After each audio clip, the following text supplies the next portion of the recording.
go. Did I turn okay. Well, I keep taking video content off my computer and putting it elsewhere, and I still keep filling my computer up. So these darn video files, they're huge. Now the ad break starts. Yay! Oh, our hype train worked. Thank you, Robin. Robin cheered. Let's see. Chill girl emote. All right. We got an emote, which I can see us never using. Choo choo. I know it, Druid. Isn't that always the way? Don't worry about it. I mean, if you have any challenges, don't stress. I can manage. And Robin's here. Robin knows how to beat the bad guys off with a stick. So I think we're good. But I appreciate it. So happy Friday Eve. I'm a mess today. I had this great idea. I was like, the other day when we looked at Infinite Variety, and then there was the reference to the Great American Quilt Festival, I realized I don't know enough about the Great American Quilt Festival. So I started Googling it. And then, stuff happens this week. It was nothing major. Just like I gotta, make dinner, go to the grocery store, all the things. And I realized this morning, I was like, well, crap. I never went back and organized and read that stuff. So this morning I'm like, quickly looking. And you know what really stinks about the Great American Quilt Festival is there's not a lot online about it. Now, saying that, I didn't do the hardcore research, but just dumping it into Google and following a few threads, it's just not one of those things that has been written about extensively. So I thought, well, let's research this together. I know when Mary Fons, and many of you were also part of Quilt Nerd when Mary was on, and she talked about the Great American Quilt Festival every now and then, and some of the books that are related to it. The original, the first one, her mother actually had a quilt in that exhibit, or one of the exhibits. So I feel like I know just this much. And of course, probably the better write-ups, or the most accurate and timely write-ups about it, are in the New York newspapers, aka the New York Times. But you can't get New York Times. I have a newspapers.com subscription. New York Times does not. They don't mess with that. So I found one article that was old enough that I could look at the text of it. I can't necessarily look at the picture. But this is how research goes, you guys. Let me share with you. I'm just going to show my screen. And you can see. Okay, hold on a sec. Let me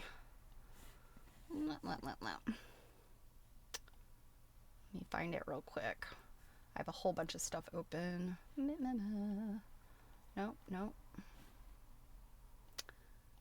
Well, where'd you go? Don't tell me I closed this. Oh, here it goes. Okay. So let me share my screen here. So you can see, this is the article. And, they're so kind. They give you a thumbnail of it. And as I'm looking at that, I'm thinking, and then I realized you can scroll this and actually see the article. So I'll read some portions of the article to you in a minute. But this right here, I kept looking at it, and I literally held my computer up to my face and looked at it, and I was like, that looks so familiar. And then I thought to myself, why does that look so familiar? Is it this? And as a matter of fact, it is this book. It is this quilt from this book. And of course I have this book. I've had this book for a very long time. I want to say I bought it after Mary had it on Quilt Nerd. She talked about something in it. And I was fascinated enough to say, I think I need that book. I've had it forever. I got it. It is chock full of centennial stuff, lots of patriotic stuff, so many good things, bicentennial quilts, and then eagle quilts. So the things that I have been obsessed with for a while. And so I had purchased it. Well, you guys, the fact that I never read the books and just look at the pictures, this book, the whole back section of this book are the quilts from the Festival of Quilts, the Great American Quilt Festival show in 1986. Like, oh my God. It is not all of them. It is, I think these are the winners.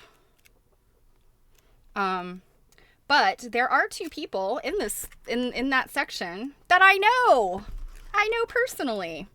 So I snagged some quick photographs, just from the book. So I'll pull those up as I read some stuff to you.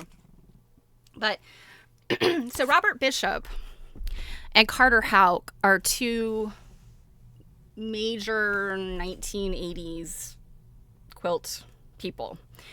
Bob Bishop, if you have collected quilt books like me, you might be familiar with like the doorstop book. It's probably like yay thick, gigantic. I think I probably paid like $7 for it because it is everywhere.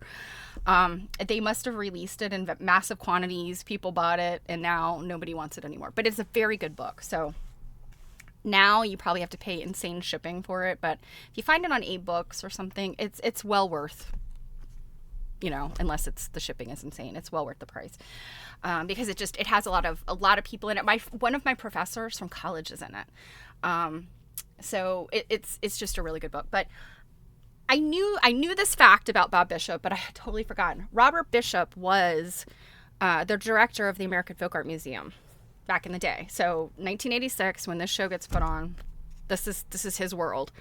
And he, I don't know what to say about him other than he was a quilt guy. he really knew, what he was looking at and working with. So why don't we look at a few things? So let's start with the New York Times article, and I am going to, let's see, how can I do this? Bleh. I didn't pull up all of my screens today, so I'm going to share my screen and then read some stuff to you. Bleh. Okay.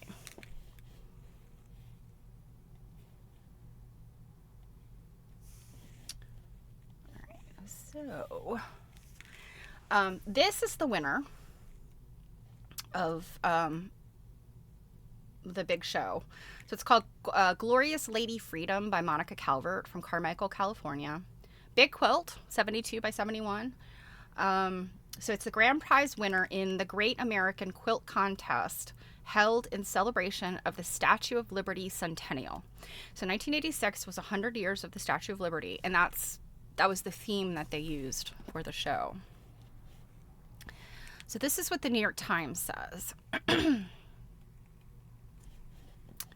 now, why are you being weird? Well, dang it.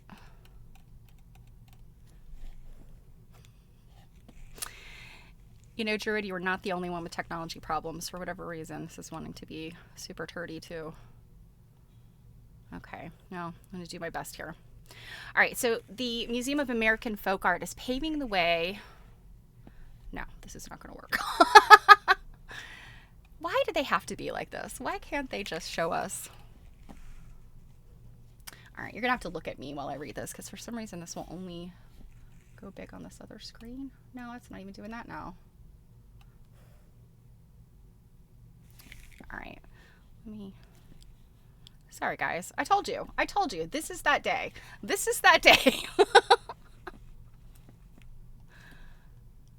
Oh, and by the way, speaking of Lady Liberty, at American Quilt Study Group seminar this past year at Tarrytown, the committee made all of these as table toppers in the main room, and they were in the center with other stuff. And so then at the end, whoever had traveled the farthest away at each table got to bring home the table topper. Well, me and one other person at the table traveled the exact same distance. And I was like, oh, no, you have it. And she's like, no, you take it. And so we were like, why don't we share it? And so she's like, yeah, you take it first. I think she just didn't want it. So I got it. And it's a panel with some piecing. I think these pieces are pieced, and then this is panel. So anyway, very cute. I love it.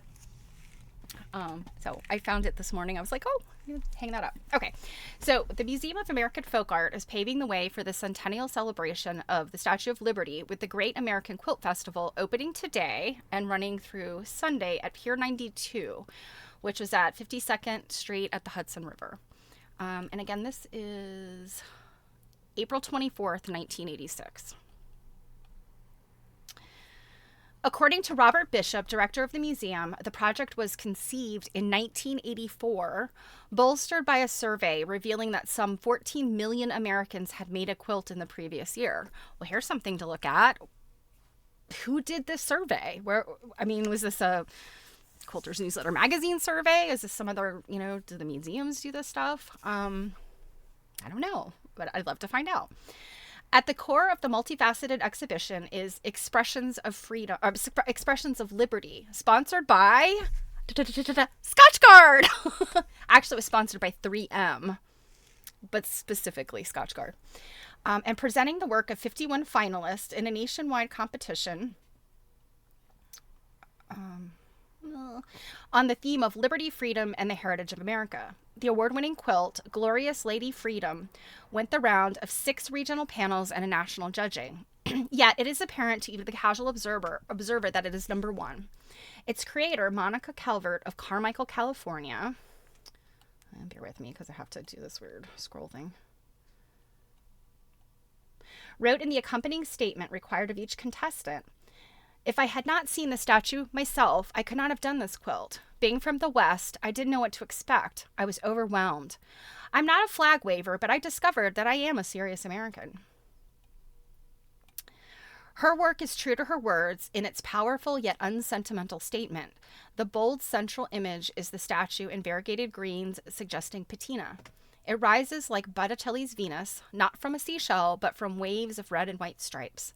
The lady is on a painterly background of rolling hills, mountains, farmland, and at the lower left, the Manhattan skyline with the World Trade Center. In conjunction with the award show is Made in USA, a display supported by JCPenney of 15 bed covers from the museum's collection, which greet visitors at the entry to the pier. Altogether, it is intended to demonstrate the range of the museum's holdings as well as the variety produced in this country. It starts with a Harlequin medallion from 1810 and ends with basket of flowers and pastel cottons favored in the 1930s. One of the more unusual pieces is an anonymous appliqued and embroidered pictorial bed cover circa 1860 with varied stitchery and bursting with animal and floral imagery. Another museum collection show of 20 Amish quilts zeroes in on the master quilt makers from Lancaster and Mifflin counties in Pennsylvania and from the Midwest. "Their stitching is fantastic," said Elizabeth Warren. Remember her? Elizabeth V. Warren, not the Congress Elizabeth Warren. She was the curator. They took the most care. So that was interesting. So she went from curator at the Folk Art Museum to Board of Trustees, I think, by the time Infinite Variety came around in 2011. They just took the most care. Amish crypt quilts are included in yet another exhibit, Small Sensations, which is devoted to the quilter's artistry in the child. In the child's world. These adhere to the Amish tradition of geometric motifs and reveal the same level of maturity in design and color lavished upon adult versions. Crazy for Quilts is a subsidiary sideshow of 5 Victorian crazy quilts circa 1876 to 1900. These random patchwork quilts, gaudy and busy, embrace rich silks, satins, and velvets accented with gold and silver threads. "They're a bit like a stew, with many ingredients thrown in," Mrs. Warren remarked. Indeed. Not content to stop there, this is, after all, the Great American Quilt Festival. The museum, in Mr. Bishop's words, wanted to show the remarkable variety of ethnic groups in America that produced a quilting tradition unto themselves. 1986, y'all. Thus, there are auxiliary displays and demonstrations of works by Hawaiians, Seminole Indians, Texans, and the Hmong, who are Southwest Asians who settled in the Midwest.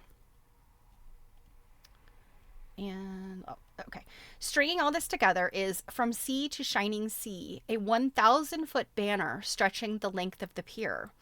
More than 1,000 Americans from craft groups around the country contributed sections, each recounting historical scenes. hours for the Great American Quilt Festival are 10 a.m. to 10 p.m. That's really late. Most quilt shows are not open until 10 p.m. So that was that one day. And then Saturday, 10 to 5, Friday. That's weird how they wrote this. But yeah, so I guess it was its opening day. It was really open. So 100 quilt dealers will offer antique and contemporary quilts for sale. And there will be workshops and lectures at the pier and auxiliary spaces. So to me, and I think I'm right, correct me if I'm wrong, my mature industry friends. But I think this was like the first big thing, like the first big quilty, people coming from miles around, and they could look at quilts and they could take classes and they can do all these things. It is, and I don't have the date. And so, anybody, please correct me, chime in.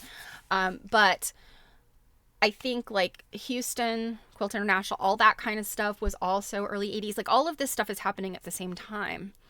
And I know one of these other pieces that I'm going to read, somebody is talking about how, in relation to the Great American Quilt Festival in 86, like that there is this renewed interest in quilts. And I'm like, well, no. There was a renewed interest in quilts in the late 60s, early 70s. 1986 is when you see those people, so people that got interested in quilts in the 70s and 80s, you see those people moving on into in the 60s and the 70s, moving on into the 80s.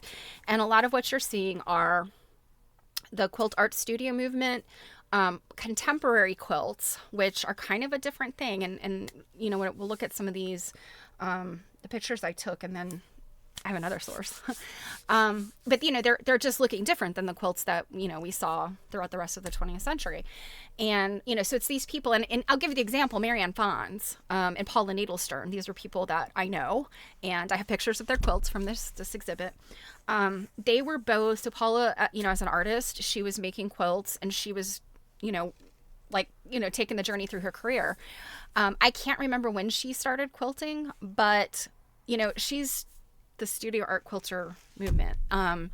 And, Marianne Fons, of course, she was probably getting towards mid-career by that point. I think she was teaching nationwide.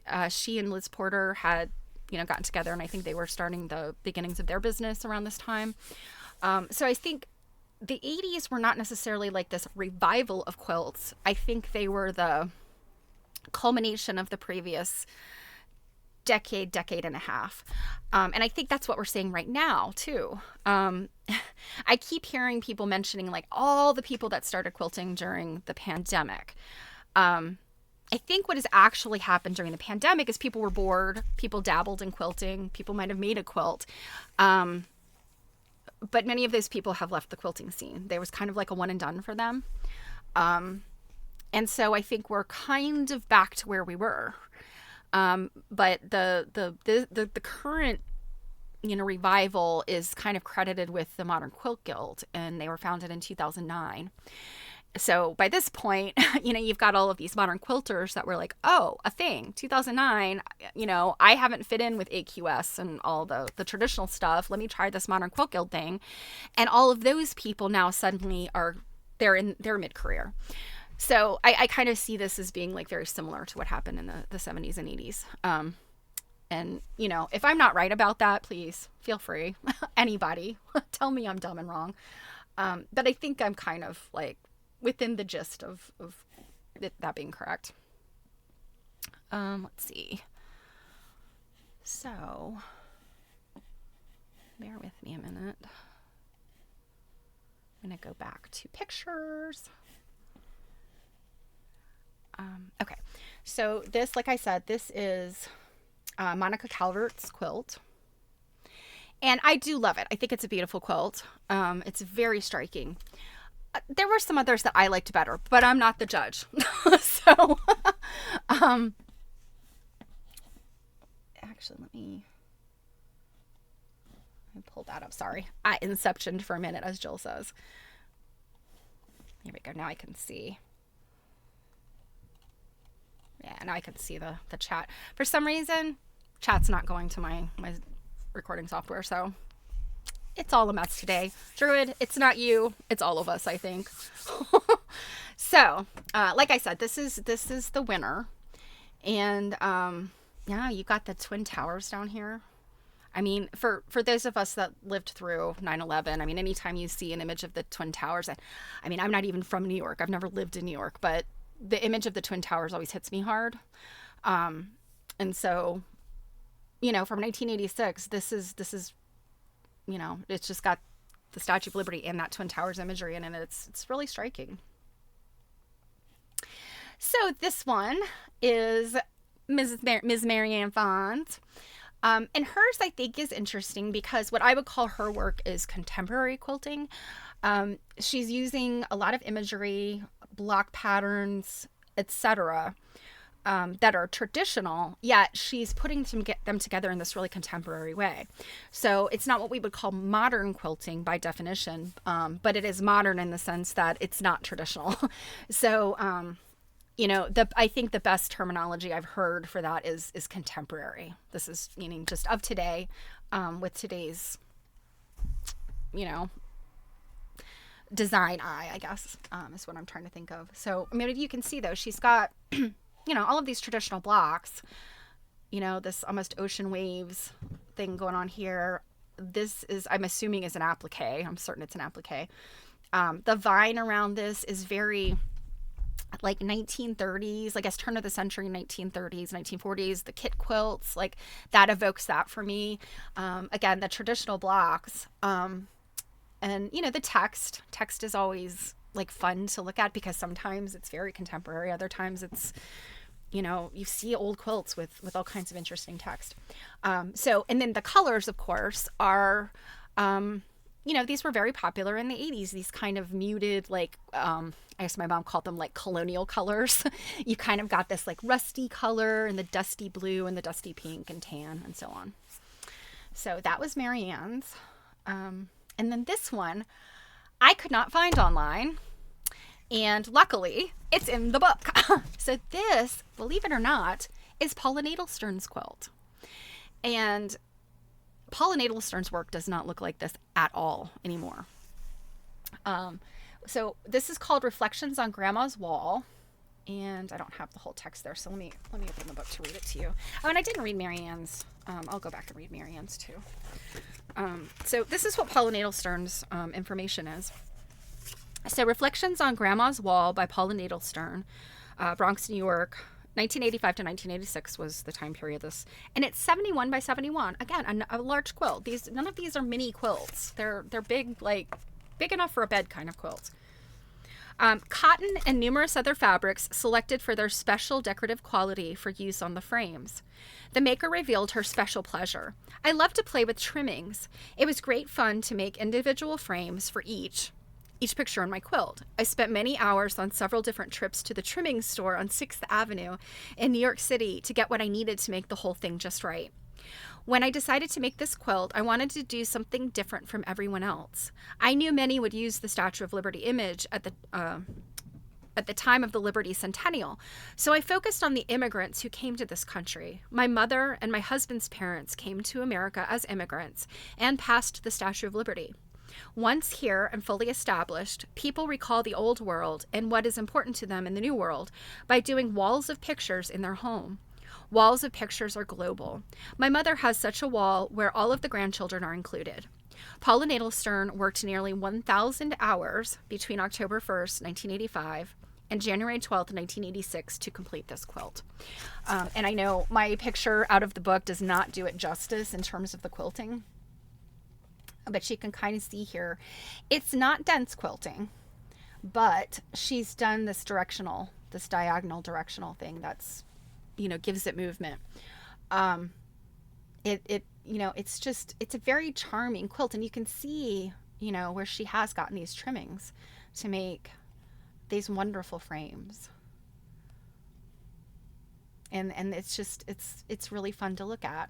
And it's just also one of those things, now having seen a lot of Paula's current work, it's very different. And I always kind of get that little, I don't know, it's just that little kind of giggle in my belly when I look at, very famous artists or, people contemporary, lots of work out there, and you see their early stuff. And I don't mean it in a way like, tee hee, look at their early stuff, but rather, oh my gosh, look at the change they made over decades. And how their work took these steps.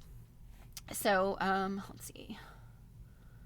Let me find, is it this one? No. This one, no. Okay, let me find you this other picture. Okay, this is just my quick Google of Paula's stuff, just so that you know kind of what her work looks like now. She does these very intense and detailed kaleidoscope pieces. She has her own fabric lines that she has created, and I can't remember who prints them. But her own stuff that then she can cut up and make the things that she makes. So, I mean, this is just a quick look, of her stuff. But it's when you see it, you know it. If you've looked at Paula's stuff before, you see it, you know it. Now, other interesting thing I came across just real quick with Paula, and I'm gonna have to let you look it up on your own, because it looks like where she did this. She did a tutorial for these. Unfortunately, it's an AQS thing. It's Quilt TV, so I refuse to show that. You guys know why, and I hate to be that way, but you are certainly welcome to look this up. But what it is, it's those styrofoam ball Christmas ornaments that, you put the pins, and typically it's sequins. I mean, you can see it's sequins. But what it looks like is she's used maybe some kind of fabric, the kind of fabric she uses, and then created these things. So they look like Christmas ornaments of her quilts. And usually these little baubles, you kind of, they were very popular in the 60s and 70s. They made all kinds of different, my mom has a bunch of them. But how striking are they? They look very unexpected. So I think this was on, is that Alex Anderson? I think it's that show. So anyway, it looks like she might also sell them on Etsy. So you could probably get your own. But anyway, I thought that was really neat while I was, doing the research and came across Paula's information. So let's see. Let me go back to Mary Ann's and read you what she has to say. So Mary Ann's quilt. So she says, the Lady Liberty Medallion Quilt by Mary Ann Fons, Winterset, Iowa. 72 by 72. Again, big quilts. The artist had very specific ideas about the design of this quilt. The theme of liberty, freedom, and the heritage of America in honor of the Statue of Liberty centennial is executed in my quilt by symbolic patchwork and applique motifs. The face of liberty is framed first by large triangular areas containing ocean waves patchwork, representing the oceans crossed for more than 4 centuries by pilgrims, colonists, settlers, immigrants, and refugees to the free world, as well as liberty's position in New York Harbor. The middle border is composed of traditional American patchwork quilt blocks whose names, I feel, relate to liberty, America's heritage, and the statue itself. The blocks are named, so beginning at the top center and moving clockwise. So this right here, I think, right? All kinds, hopes and wishes. No, wait a minute. All kinds. So all kinds, hopes and wishes. I keep losing my French Star, Brave New World, Prosperity Block. Oh, I see. Okay, they repeat. I was like, wait a minute, that's not all of them. It's because they repeat, Stephanie, you idiot. So yeah, it's only what, 5 blocks? 1, 2, 3, 4, 5. Yeah, so it's 5 blocks. So all kinds, hopes and wishes, French Star, Brave New World, and the Prosperity Block. Okay. No, wait a minute. Sorry, guys. So all kinds, hopes and wishes. All kinds, hopes and wishes. French Star, Brave New World, and Prosperity Block. Okay, Brave New World. You guys. Sorry. I'm being ding dong today. Okay. The outer border is a continuous vine of American beauty roses and buds, symbolizing the growth and beauty of American culture, as well as the growth of our country's families. At each corner of the outer border is a pair of blue trumpet flowers. Oops. Let me see my big thumb. So blue trumpet flowers, heralding the 100th birthday of the Lady Liberty, the world's greatest symbol of freedom. Marianne Fons has been quilting for 9 years. She spent about 200 hours making the top of the quilt and 150 hours quilting it. She is a member of the Heritage Quilters of Winterset, Iowa, Quilters Guild, and the American International Quilt Association. So, very cool. All right, let me...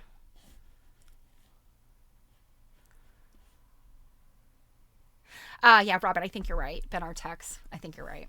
Because they're New York based, and she's a New York native and still lives there. Hey, BFD, good to see ya. So, on time. I kind of wanted to read a few other things out of this book, but let's look at some of the quilts first. So we looked at Paula's. Okay, so this one, I wanted to show this one specifically because of the imagery. Now, I'm sure right away you can see the problematic imagery through today's lens in this quilt. But what I can say is, in the 80s, the stars and bars, aka the Confederate flag, was not a problem.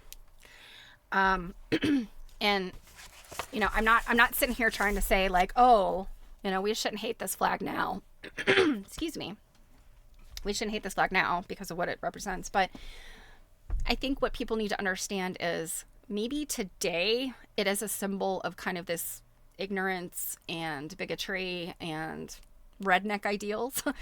But for people in the South in the 80s, it was simply, you know, right, wrong, or indifferent. It was simply a symbol of, you know, Southern pride, you know, just in terms of, you know, separating the South from all of the problems pre-emancipation. You know, the South was burned to the ground during the Civil War. And so, you know, the people, and, you know, I'm not talking about the great plantation owners, but just the people, they had to rebuild. And so, you know, this flag was part of a number of state flags. You know, whatever you want to say about Confederate pride, you know, boo hiss, yes. But again, this is a symbol that was not going to cause people to lose their minds in 1986. So, but let's talk about what this lady said.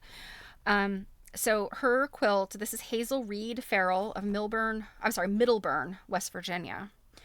It's called Facsimile of American Symbols. Cotton and mixed cotton with polyester. So many of these quilts have polyester in them because that's what was there, you know, that's what people had. When the artist began to conceptualize the design for this quilt, she found it an easy task. I chose American symbols because I'm just a full-blooded American. I did the central square with the Liberty figure first. My family was so thrilled. They just knew I was going to place in the Great American Quilt Contest. I next decided to include the Confederate flag and the American flag, along with 2 presidential wreaths, one surrounding a silhouette of George Washington and the other a silhouette of Ronald Reagan. So George Washington's up here, Reagan's down here. The eagle and the American shield and the eagle and the Liberty Bell balance my composition. The doves at the 4 corners symbolize peace. I haven't included a dedication on the lower outside edge of the quilt. To your image, Miss Liberty, in memory of all servicemen who bid you farewell and never return to say hello. Hazel Reed is a self-taught quilter, although she grew up in a family where nearly all of the women made bed covers. She remembers as a young child helping her grandmother and her mother make quilts. I'm sure they took out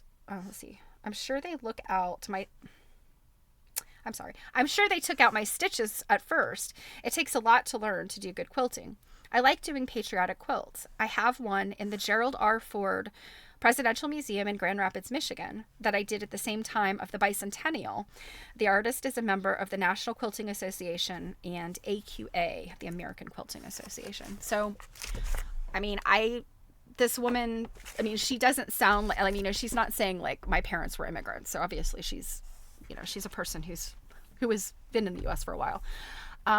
But I would not call this woman a racist. She's got the doves as a symbol of peace, and she's got what she considers to be American symbols.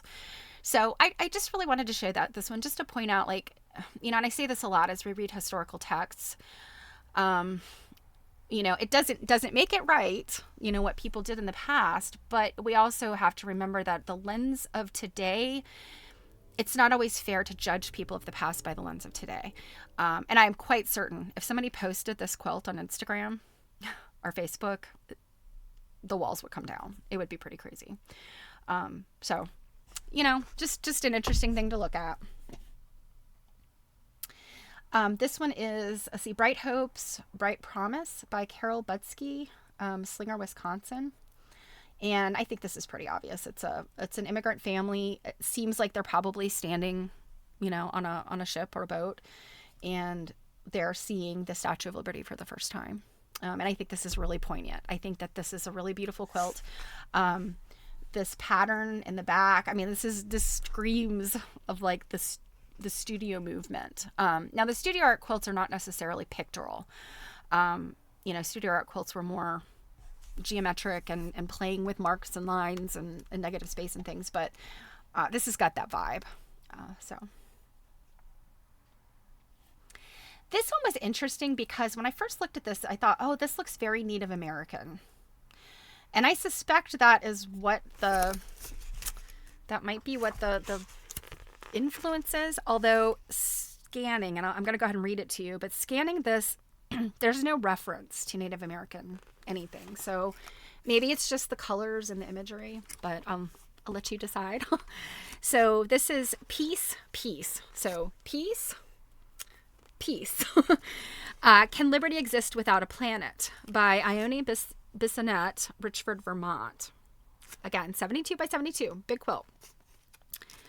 This is made with cotton and satin acetate.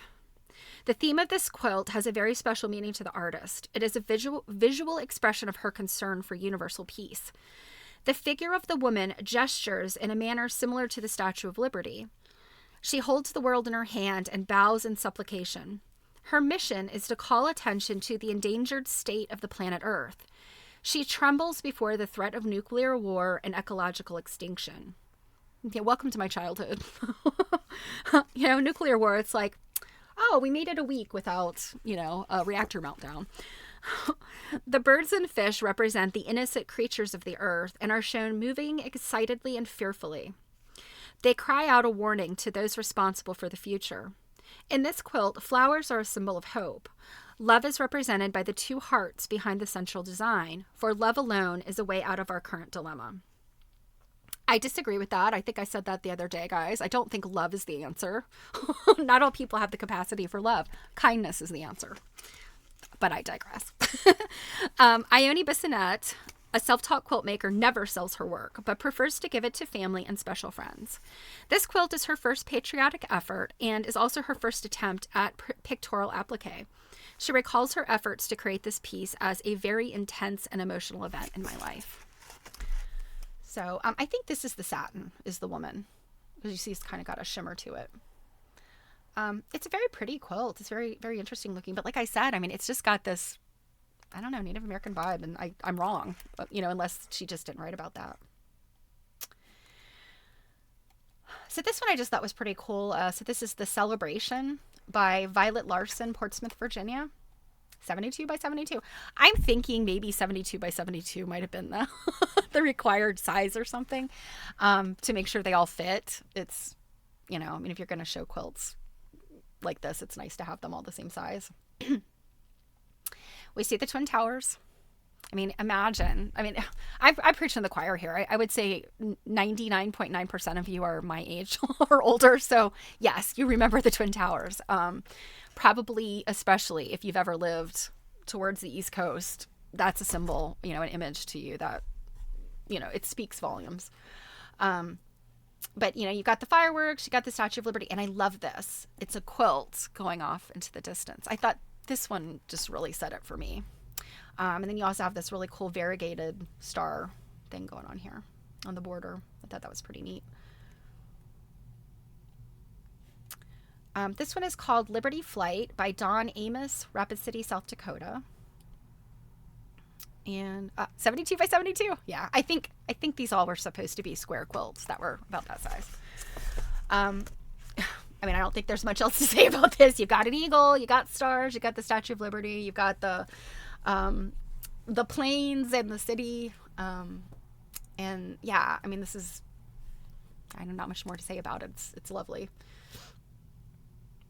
Okay, I don't know why this one wanted to be sideways. This is called Torches of Liberty by Sandra Cuss, Greenville, South Carolina. And this one was interesting to me because it, at first glance, it does not give you, the Statue of Liberty kind of look, but you can see in these corners are the Liberty torches.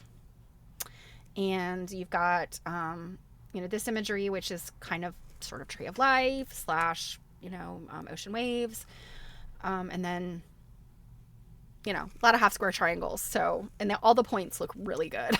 So this is a very talented quilter. Let's see if she says anything specific. Yeah, ocean waves, delectable mountains. That is this outside border. Remember, Dr. Dunton loved delectable mountains. There's olive branch quilted and in the area surrounding the torches. So that's this. Looks like there's some pretty dense quilting here. Yeah. She's done some like old school quilting in these sections here. So very lovely. And looking at this quilt, Marianne's quilt, very, very symbolic of the colors of the times that people were, interested in using in quilts. Another one. This one, very similar to that other one where the family was standing. It looked like they were standing on the boat. This one, a family. They're looking at the Statue of Liberty. It's a symbol of hope. And the fact that the word hope is on this quilt. So this is Hope by Barbara Barber. Oh, poor lady. Westerly, Rhode Island. So she spoke with several immigrant friends before she began to design it. So interesting. And, it's funny how when you hear from these quilters, it's kind of like, what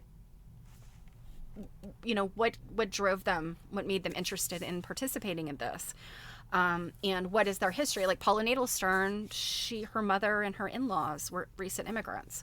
And then, some of these other quilters, they don't have that recent immigrant story in their family, but they've sought people to kind of inform, what they're making. And, people always say things about quilters. You want something done fast or right, ask a quilter. You want something, put together a committee, ask a quilter. Quilters get stuff done. Boo. Why are these coming out this way? I did not take them in that orientation. I thought this was fun because this is another one with, all the different imagery, but this person has done it a little bit different way.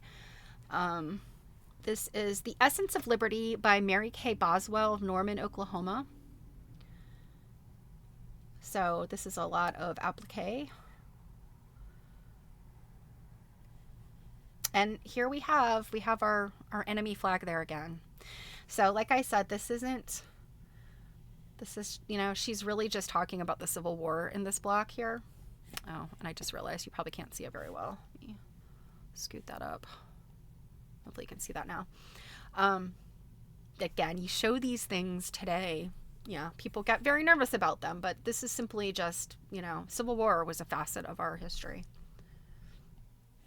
This one, I love this because it is not only the Statue of Liberty, it's the Statue of Liberty in many colors.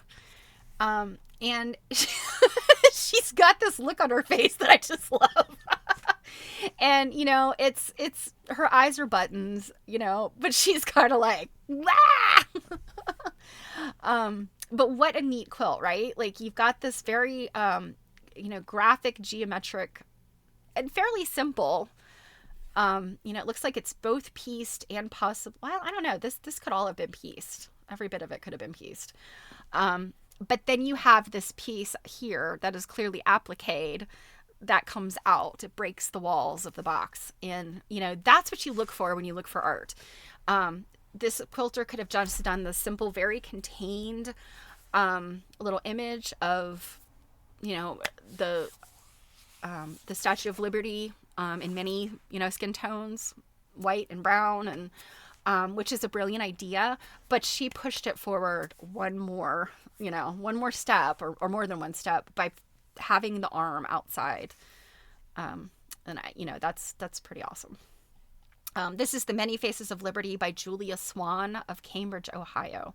Oh, and hers was 80 by 80. So she also stretched beyond the bounds of apparently what the size was supposed to be. And the design came from a ragdoll quilt seen many years ago by the artist. So very cute.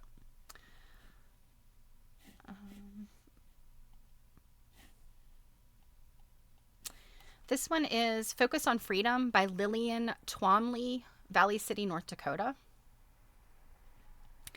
And I thought this one was interesting because this is another, where we've got imagery of United States things, historical events, but the look is very different. She's, that other one was very kind of representational. I don't want to say, I don't like to use the word cartoony because I think sometimes people take that as like a negative, but a cartoon is really just more of an abstracted or more sketchy kind of human being. When you talk about a cartoon, it's really just a kind of sketching things out. Unfortunately, it has taken on different meanings to us today. We think of like children's cartoons. But that one was more of a cartoon-like, where this one is more of like, lifelike kind of pictorial, photographic imagery. And so this one's got like Iwo Jima, Statue of Liberty, the Lost Colony. Is this signing the? I can't even see what this says. Pursuit of Liberty. Okay, so this is coming. This is the Statue of Liberty itself, and this is the immigrants coming. And then this one is Liberty Divided. Okay, so this would have been in reference to, conditions of slavery. And then what I liked about this one too is the symbols that were quilted into it. So we've got the Liberty Bell. This one, every time I see this symbol, I think of like Girl Scouts and Boy Scouts. So I'm not sure if this one has. You guys tell me. Does this one have another representation in U.S. imagery?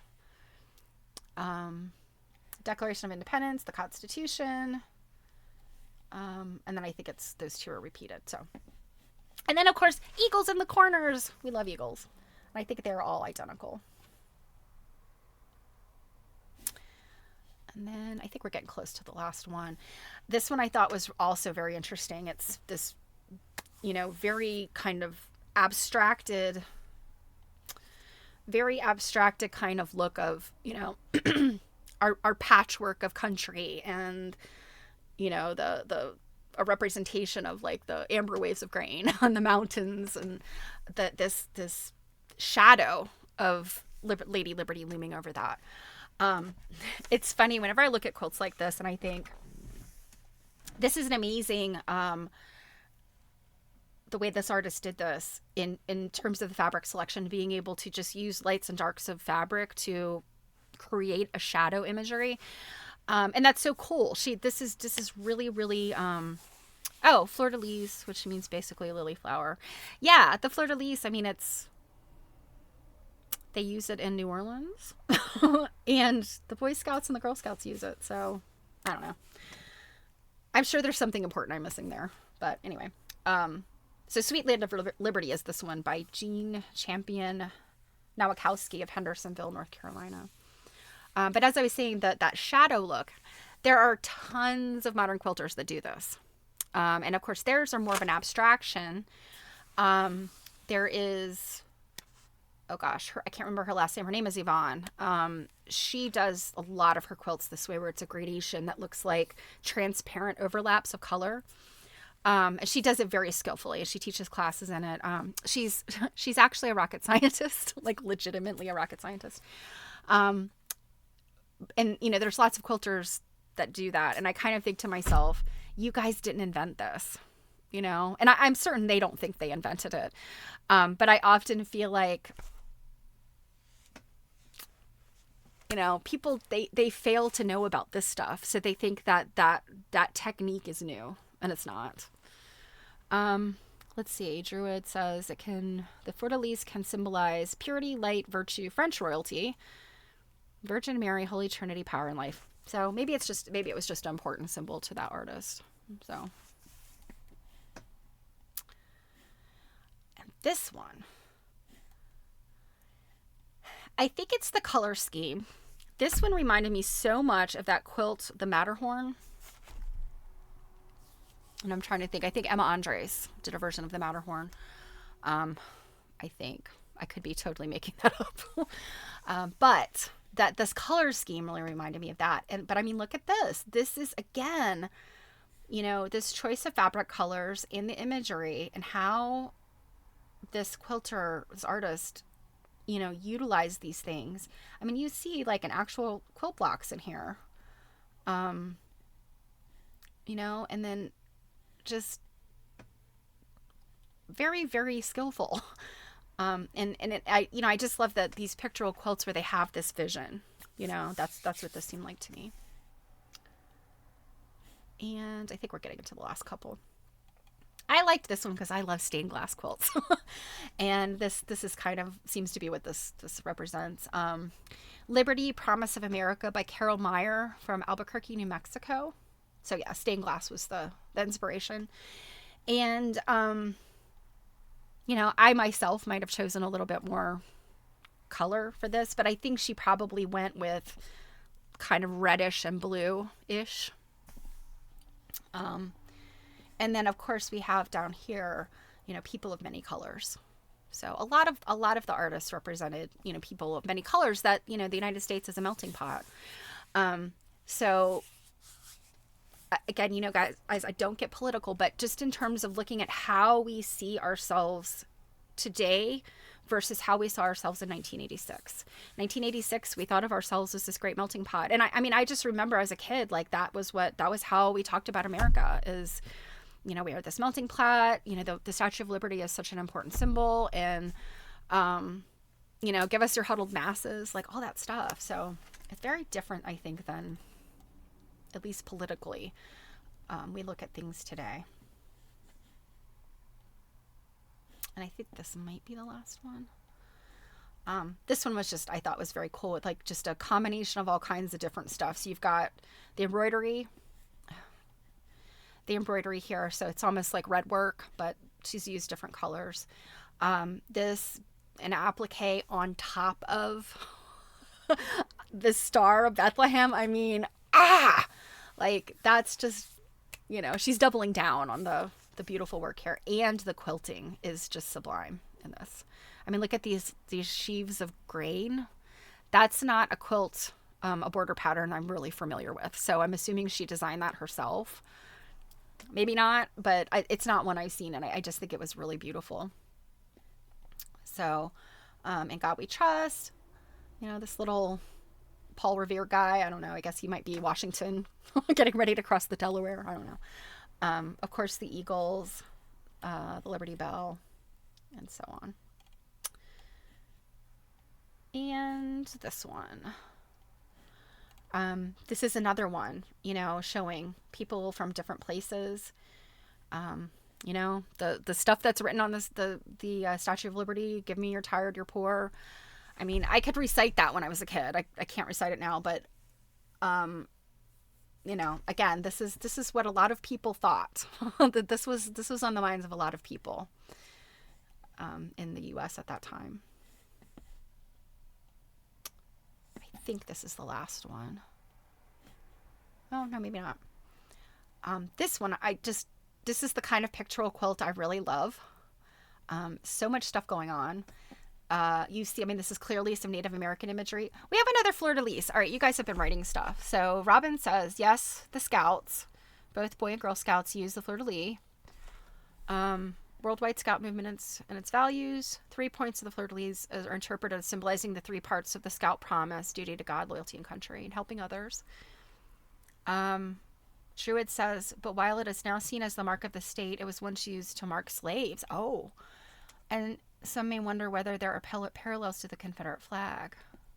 Code noir, those words are French and mean black code, said slave historian Dr. Ibrahima Sack. Oh, okay.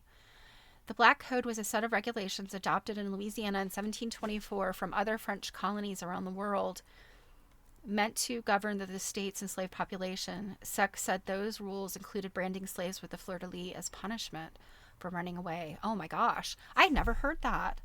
Yeah, I guess we have to hate on the fleur-de-lis now. Y'all, racist, can you just leave all the symbols alone that we like to use? You know, if you're going to be a fascist or a bigot, you know, make up your own symbols. Make up your own symbols. You can have them, you can keep them, you can do what you want with them. Stay off the pretty stuff that we want to use for other things. Okay? It's a public service announcement. So, yeah, got a fleur-de-lis here. This one, so History 101 by Isolde Sarnecki DeVries, Ypsilanti, Michigan. Let's see if she says something about the fleur-de-lis. Chosen by the artist to indicate immigrants. So that's the Mariner compass, diamond that frames the compass, trip around the world. Let me find it in the book because I cut off the information there.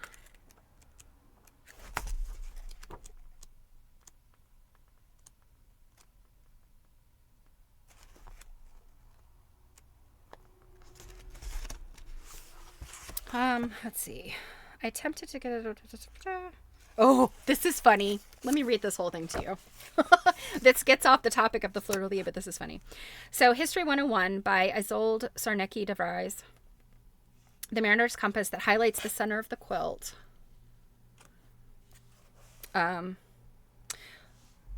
Was chosen by the artist to indicate the immigrants had come to America from all parts of the world. The diamond that frames the compass has triangular segments in the pattern called Trip Around the World, symbolizing the great distance many of the immigrants travel to seek their new life in America.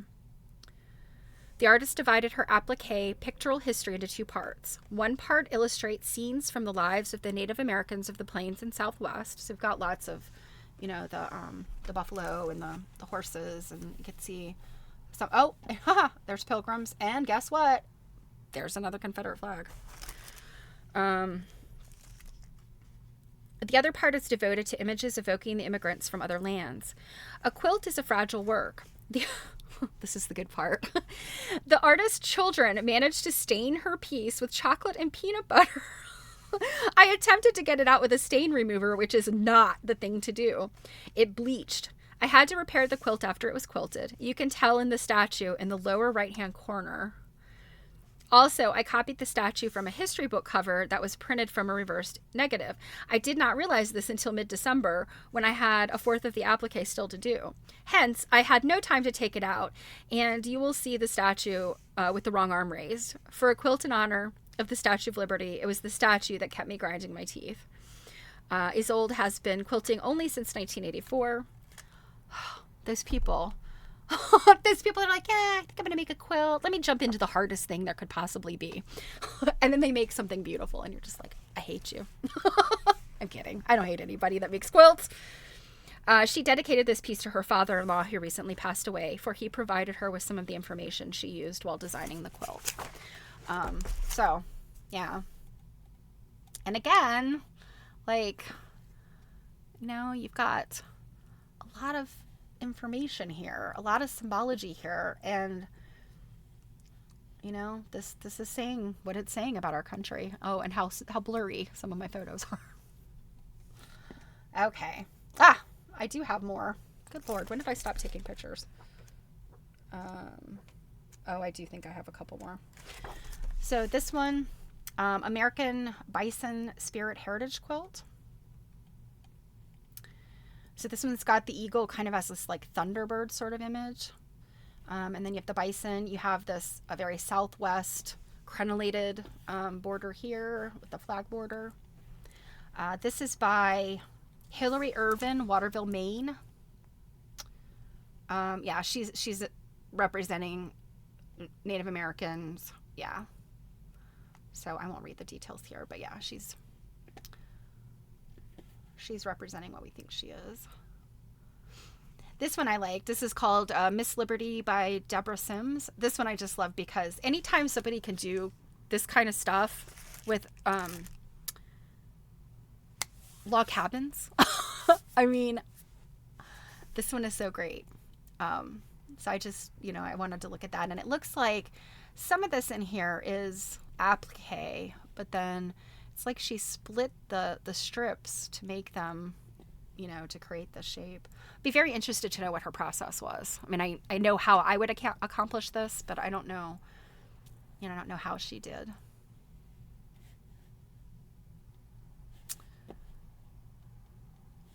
This one, Surrounding Liberty by Mary Kay Horn of Indianapolis, Indiana. Again, this immigrant story here. And then, the statements, the poems, all that stuff. There's an astronaut in there. The people in this one actually remind me of Mary Gasparic, her quilts. She's got and I'm trying to think, is it Hungarian? I want to say she was Hungarian. She was an immigrant, and she was not a quilter in Europe, but when she came to the United States, she, thought quilting looked interesting, and so she made, and you've probably seen the quilt. I think I've shown it. I saw it when I was at the DAR museum, and it's like folk dancing. It's women that are dressed in traditional costumes of Eastern Europe, and it's like a folk dancing. So that's what these people remind me of. This one is pretty cool.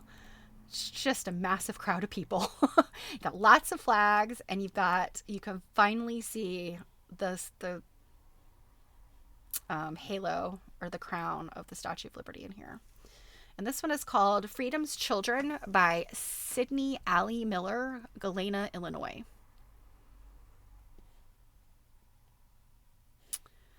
And then this one, oops.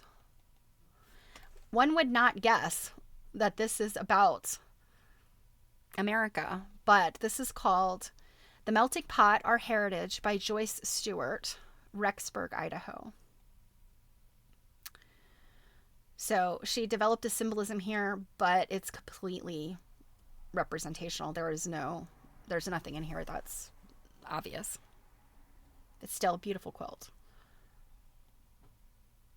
And this one. Apparently, however she did this, and I think it's just a stitched line. It doesn't look like it's a bias tape or anything, but it's done on organza or organdy.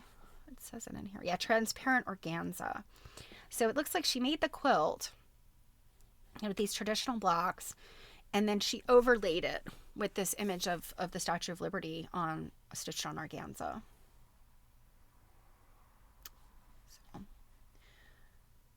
And then I have always loved this quilt just because it's pictorial. This is America in Applique by Marilyn Dort, Delray Beach, Florida. And this has just got fun imagery in here. I've got a little sewing machine and a phone and a light bulb, phonograph, women's right to vote, the airplane, all this kind of cool stuff. Little squirrel and tree. It's just charming. The locomotives down here. It looks like teepees. It's just very charming quilt. I've always loved this one. Of Thee I Sing by Pat Carambay, Newington, Connecticut. Very simple. These are all different patriotic songs. And to me, it's very graphic. But this says, this is very 80s to me. Like, when I look at this, and I'm sure I saw this as a kid, I'm sure it was printed other places, because it looks so familiar to me the first time I looked at this book. But it's just got that 80s vibe.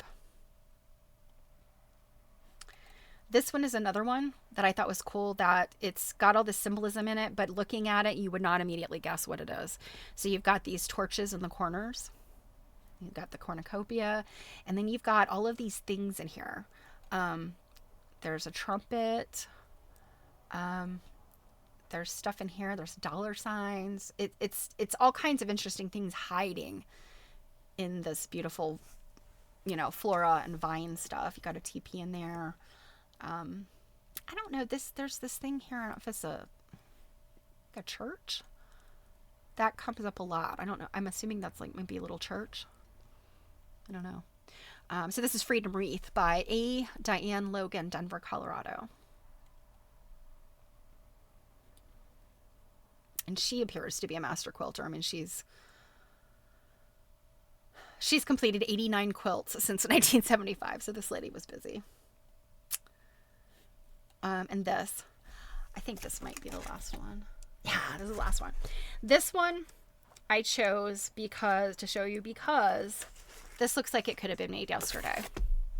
You see this kind of stuff at, and I say this kind of stuff like it's bad. I hate it when it sounds that way because I don't mean it that way. But quilts like this, you see these at QuiltCon and other modern shows. So, and you can see, very cool quilting she did here. This is kind of like a modern take. It's almost like, oh, they're stars. No, wait a minute, they're not. They're just this sort of straight with this little, triangle bump out in the quilting that kind of gives it this starry look, but it's not stars. This is called Centennial by Judy Hopkins. So that is Expressions of Liberty. We'll look at the rest of the book another time because, oh my gosh, this book is so good. I kid you not. If you like patriotic eagles, flags, this book is just, it's so full of it. It's so good. I have to say, even though it's limited in the imagery because it's obviously all, American patriotic stuff, it's such a broad look at quilts. And, I think that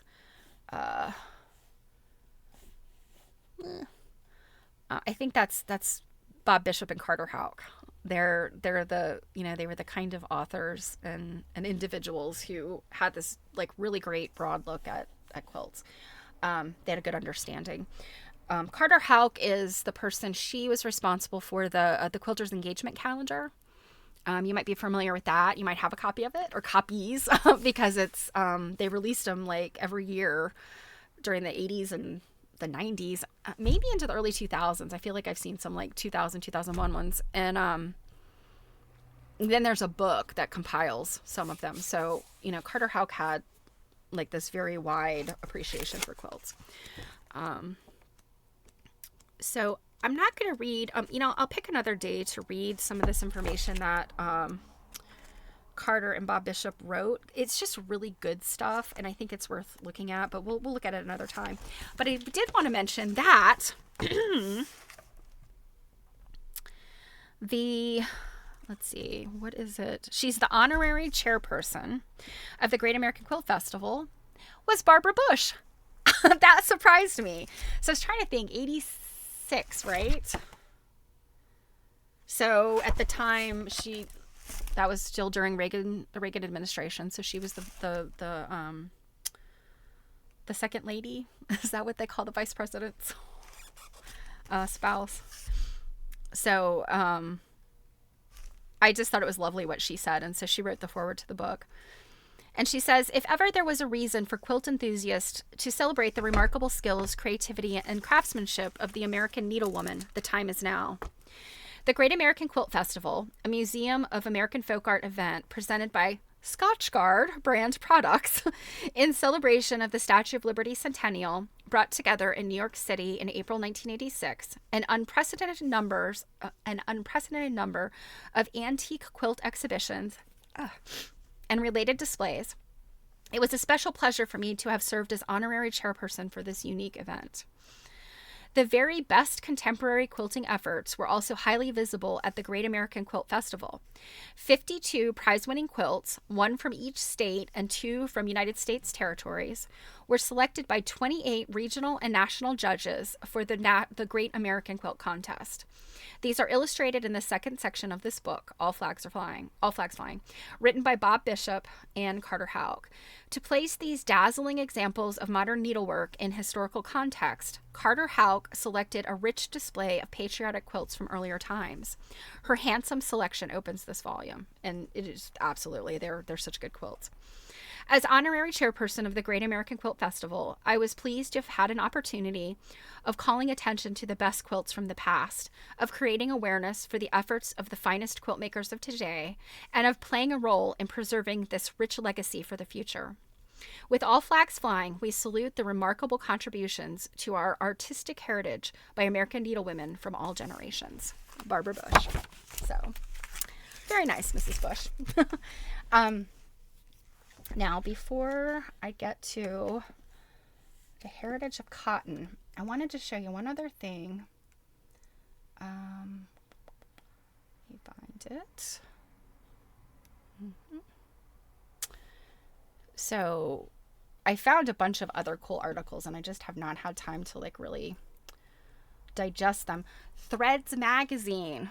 I found this archive thing from them that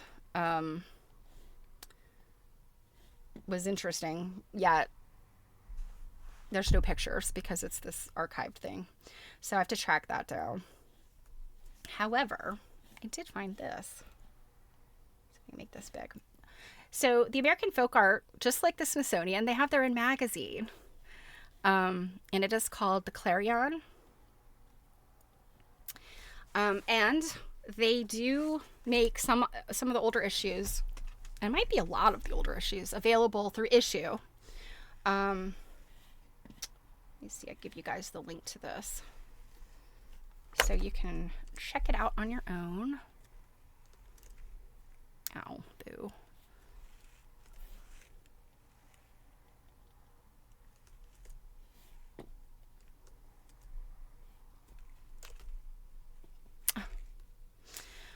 One moment, please. Nothing wants to work anymore, you guys. Nah. Here we go. Okay. So there's the link if you want to check that out at a different time. Okay. But this is the Great American Quilt Festival special souvenir issue. I was so excited to stumble on this. I found this morning. I was like, this is probably everything I needed to know.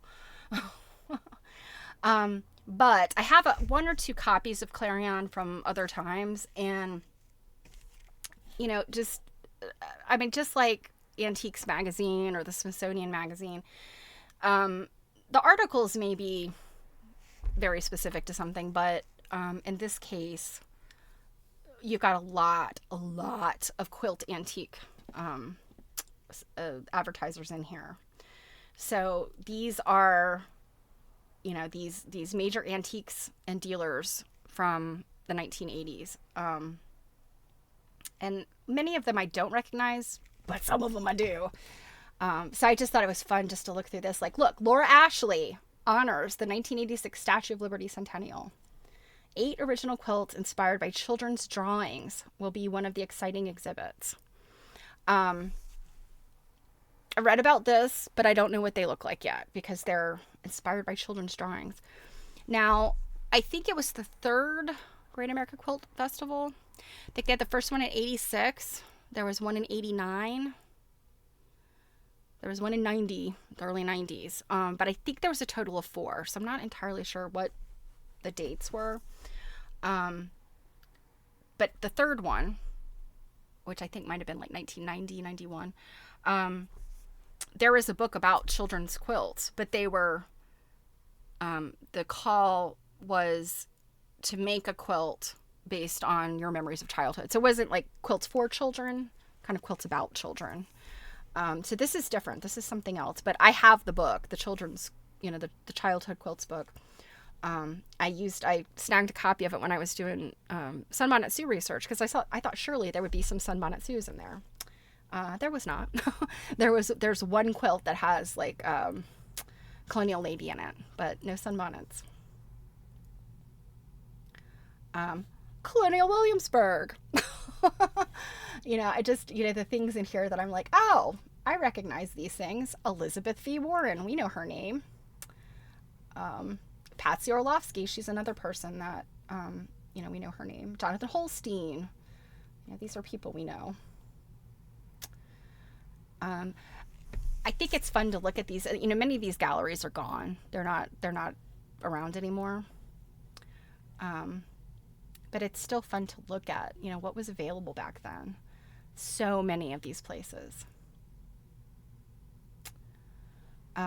Martha Jackson in Connecticut, specializing in 19th and early 20th century quilts. Yeah. So here's a letter from the director. This is Dr. Bob Bishop. Grand Prize winning quilt by Monica Calvert. And this article, of course, covered everything that I needed to know. So I was like, well, I guess I didn't really have to have dug into the newspaper. This is another one that was actually not in the book, but it's a runner-up. And I thought this one was kind of interesting, too. It's got, some of the images we've seen, Iwo Jima. Mount Rushmore, I think, was maybe in a quilt I didn't take a picture of. But I thought that was cool to see another one that they did not put in the book. And this looks like, this is a list of all of them, the contest winners. So it's interesting. Let's see who won for Maryland. I do not recognize this person's name. New York, of course, was Paula Nadelstern. Iowa should be Marianne Fons. Yep. So very cool. People we know. So there's a letter from the 3M guy. I skimmed it. He also has a letter in this book, in All Flags Flying. This was from the Statue of Liberty Ellis Island Foundation. That guy wrote a letter.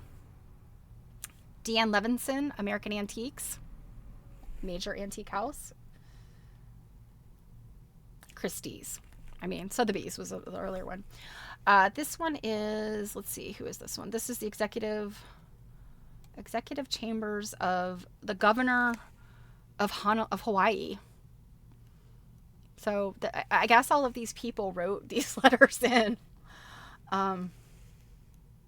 City of New York, the mayor, office of the mayor, made a proclamation. At the time, it was Ed Koch was the mayor. This one is Dennis Duke, the director of the Great American Quilt Festival, wrote a piece. Polyfill. We all know our Fairfield Polyfill.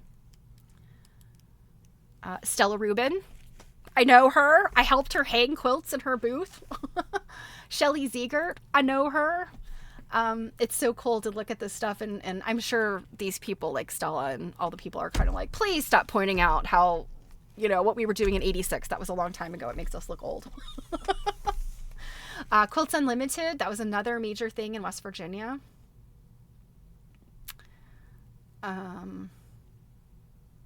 Some of these names, I think, Darwin Beerley, this is somebody that, I want to say he passed away fairly recently, if I'm remembering correctly, but he was a major name. And I'm sure I'm missing some of these that I should know, and I just don't. Laura Fisher, she passed away, I think, before the pandemic, but not long. It was early pandemic, I think, when they were liquidating her work. Not her work, but her collection. She was a major dealer. And word on the street is, people didn't like her. I probably shouldn't be spreading that around, but I don't think it's a big secret. She was not one of the beloved dealers.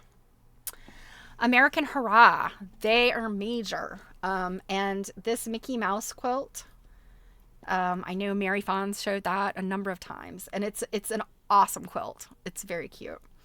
And of course, this is one of the Hannah Foote Baltimore album quilt.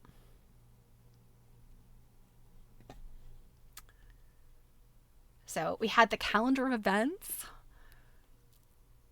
And then we get into these really great articles. So Elizabeth Warren wrote one. think Bob Bishop wrote one. Dee Dee Barrett, I'm not sure who that is. Quilt Dealer to the Stars. Okay, so she must be a dealer. So this is like really interesting. This is like intel. So in the Hawaiian quilts, that must be why there was a letter from the governor that they did a special thing on the Hawaiian quilts. So, and you know, the other funny thing is some of these pictures, the photography is not good. And, you know, back in the day, you couldn't just take a picture of your quilt with a point and shoot and have it come out very good. You know, you'd have to be kind of skillful at photographing with that. So a lot of people had professional pictures done. These are probably professional pictures, but they're all dark around the edges. It's just, they're not that good. We just were not good photographers until more recently, I guess, when it came to quilts. This was about small. These were all little quilts, like doll quilts. Of course, the book. We must advertise the book. And then this is the Quilters Newsletter Magazine, the most recent one. I can't see the date on there, but of course, you know, January issue, $1. I love that. Or I'm sorry, $2. $2 with $1 postage and handling. Okay, AQS, boo hiss. But I thought this was interesting because knowing what, you know, I looked at them the other day. This is what was happening with them in 86. This was not long after they started. Remember, they started in 84. So the benefits of American Quilter Society. The National Quilt Show with over $25,000 in cash awards, free admission to the annual AQS show, 1-year subscription to the American Quilter magazine, quilting books at a discount, a membership pin, a membership card, quilts for sale program, your own contemporary quilt museum in the near future. They did not have the quilt museum yet. So join now and plan to attend your AQS Second National Quilt Show, May 2nd to the 4th, 1986 in Paducah. So interesting. And they had a booth at the Great American Quilt Festival. So,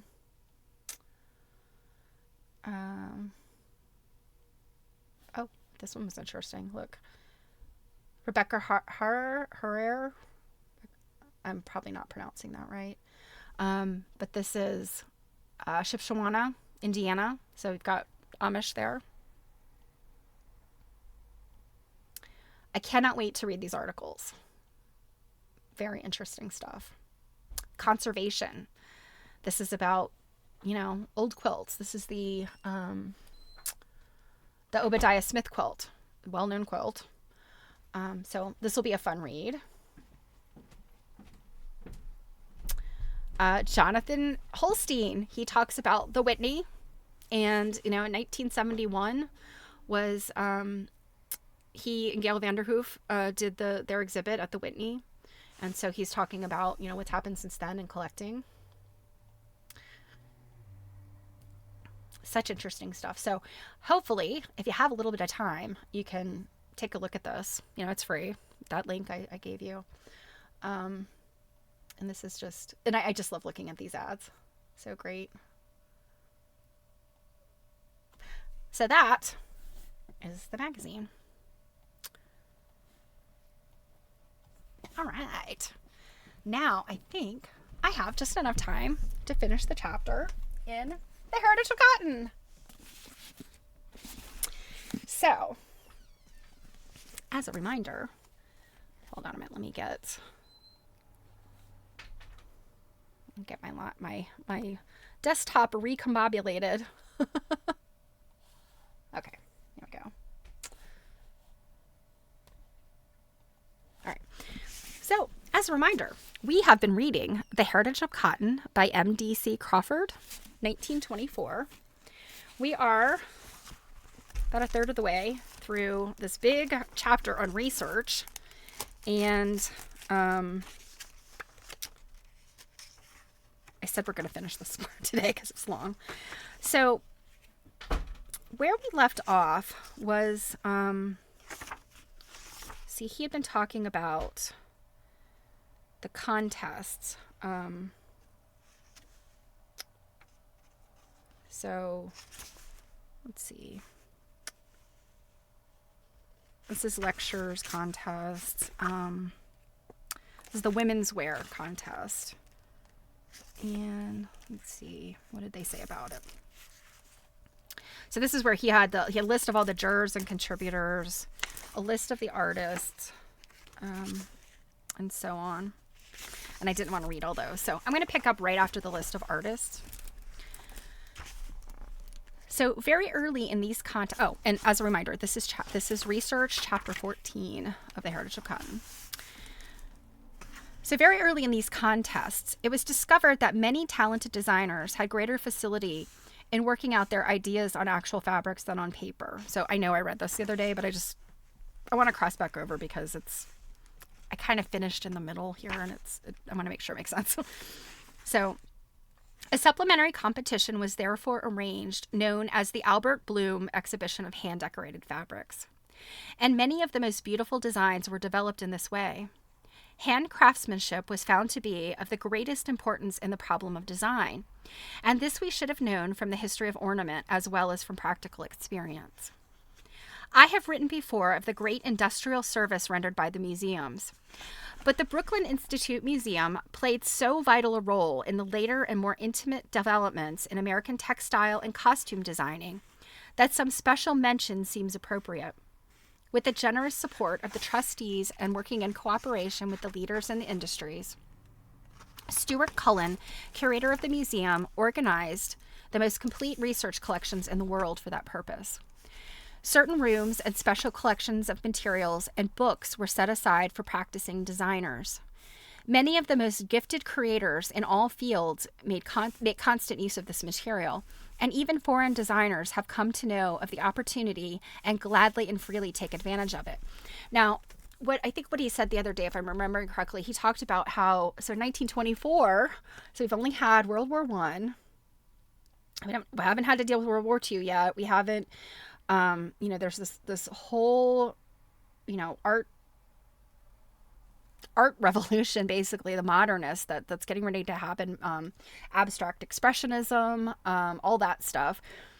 Right now in 1924, the art world is very, very, I guess it's just in a different place. It has nothing to do with textiles. But the museums are this really rich resource for, antiquity, designs of antiquity. And so what he's saying is that this information is beginning to be made more available by the institutions in the United States. And it's, available for people to come look at, designers to get ideas.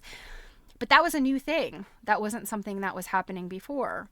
Now today we almost we just almost assume this museum has all this stuff. I want to make something. I need to look at that.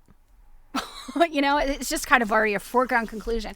If they don't have their stuff online, you contact the museum, you look for books, exhibition books, like whatever. It's never that hard. And if it's something that you want to look at that has never been published, it's never been on exhibition, all you have to do is ask the museum. They might tell you, take a hike, but most of them are more than happy to say, yeah, here's a picture. We'll send you that. Or here's the curatorial information. And then you've got places like the Getty. They have everything online. They're like, use our stuff, please, make stuff out of it. So it's interesting that today we kind of take all this for granted, but at this time, and in the 20s, the stuff in museums was for the learned. It wasn't for, the average person. And, the stuff that was on exhibit, sure, huddled masses, come look at our stuff. But, they're not opening the doors to people that want to do, utilize these collections for other stuff like design. Everywhere through the industries, I can trace the direct or indirect effects of this inspiration. No collections in the world are so accessible, no museum has ever made fewer conditions for the uses of its material, nor has the full usefulness of this work been as yet appreciated. Every year it grows in extent and value, and no one may write at a future time of the American Renaissance without full recognition of the work of this museum. It is beyond praise, as it is above a reward. Very soon, the use of historic materials began to spread beyond the industries into broader public fields. In the fall of 1921, I was asked to prepare an exhibition of the history of art in cotton for the Cotton Machinery Exposition in Greenville, South Carolina. This is interesting. This was happening a couple years before my grandmother was born, and not far from there because she lived right outside of Greenville. With the aid of the Brooklyn Museum, the American Museum of Natural History, and my own private collection, an exhibition of the history of art in cotton was organized, put in charge of a competent assistant, and sent to Greenville. If you remember, we found out early in reading this book that Morris Crawford, MDC Crawford, he collected textile stuff. And if you remember correctly, I think I found it just Googling him, trying to figure out who he was. It's been some time in the past 2 decades. A big chunk of his, or not a big chunk, a chunk of his collection was auctioned. And it was all like strips and pieces. It was fragments, but it was like these beautiful French textiles and, beaded and stitched and just gorgeous stuff. So he had a pretty robust collection, I think. The retail stores learned of this exhibition, and immediately from all over America, we received requests for us. This was embarrassing. The material was very precious and to a degree fragile, but arrangements were made and the collections visited many cities. So that's interesting. Retail stores. I'm assuming we're talking about like department stores that wanted to have something to show off. But that kind of stuff doesn't happen today. We don't even have department stores. We got Target. Ain't nobody sending Target expensive quilts. There have been 4 exhibitions of cotton alone, counting the first one. The last one was organized at the request of the National Association of Cotton Manufacturers in November 1923 and was shown at an exhibition in Mechanics Hall in Boston. At this writing, this exhibition is still on the road and has been shown in the following cities. So the cities are New York, Dallas, Little Rock, Manhattan, Kansas, St. Louis, Louisville, Richmond, Washington, D.C., Baltimore, Pittsburgh, Boston, and Bridgeport, Connecticut. There were 40 requests in all, and this exhibition is still to appear in the following cities. They're all Ohio and Indiana. So Toledo, Columbus, Dayton, Cincinnati, and Indianapolis. He has a footnote here that says, previous to the exhibition of the National Association of Cotton Manufacturers, a collection of cotton and cotton dolls known as 39 Centuries of Cotton Development was organized. This was first shown in the retail store of Carson, Peary, Scott and Company in Chicago, the weeks of January 29th and February 5th, 1923, and was presented with great distinction by this organization. Thousands of people came during the period of 2 weeks to see this collection, and this was the first time that a complete story of the history of a single fiber had been presented to the public in connection with modern merchandise. Very interesting. And my guess is this may have been that could have triggered the department stores getting in on quilt displays and quilt stuff. I mean, I realize that he's talking about just textiles, but in Dr. Dunton's collection, there's a number of things that, and I think he even put together a guide for department stores that wanted to have quilt contests and quilt displays and how they would get that, how they would do that. I know he has a bunch of stuff from the May Company. And in fact, one of my friends reached out recently and said, have you seen this? Do you know if Dunton? And I was like, oh yes, Dunton definitely looked at that, and he pulled together some stuff. So I'm guessing maybe that could be, this look at like actual textiles and, antiquity stuff may have led to department stores thinking, well, if a bunch of old cotton textile junk got thousands of people to come to this store, maybe we can too. So, this list, let's see. Oh, no, my bad. This is the second part of the list of where that exhibit had yet to go. So, It included, so those places in Ohio and Indianapolis, and then Minnesota, so Minneapolis, St. Paul, Seattle, Portland, Denver, Lincoln, Nebraska, Sioux City, Iowa, Cedar Rapids, Iowa City, Davenport, Iowa, and Jackson, Michigan. So, okay, so it was more than just Ohio. There were 167 requests for the exhibitions of cotton materials, but all of these could not be satisfied.